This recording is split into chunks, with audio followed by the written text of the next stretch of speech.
नमस्कार. आज आपण बनवणार आहोत उपवासासाठी वरी तांदळाचे घावणे. पहिल्यांदा वरी तांदूळ 4 तास पाण्यात भिजत ठेवले. आता ते मिक्सरमधून वाटून घेतले.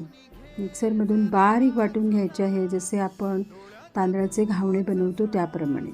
गॅसवर एक भिडं ठेवलेले आहे आणि ह्या भिड्यामध्ये तुम्ही हे फ्रायपॅनवर देखील करू शकता.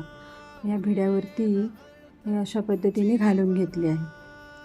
आता त्यावर थोडा वेळ आपण झाकण ठेवूया. झाकण ठेवल्याने घावणा लवकर सुटतो आणि चिकटत नाही. आता तुम्ही बघताय सुंदरपैकी जाळीदार घावणा तयार झालेला आहे. आता मी तो एका प्लेटमध्ये काढून घेते. आता त्यासोबत खायची चटणी बनवू. चटणीसाठी आपण घेतले आहेत ओलं खोबरं, भाजलेले शेंगदाणे, मिरची, जिरं, मीठ, साखर आणि दही. हे सगळं आपण मिक्सरमध्ये फिरवून घेऊया आणि अशा पद्धतीने झाली आहे आपली उपवासाचे घावणे आणि चटणी तयार. आणि सोबत ताक आहे ना छान. कशी वाटली आमची रेसिपी? आवडली असेल तर आमच्या चॅनलला लाईक करा, सबस्क्राईब करा आणि शेअर करायला विसरू नका.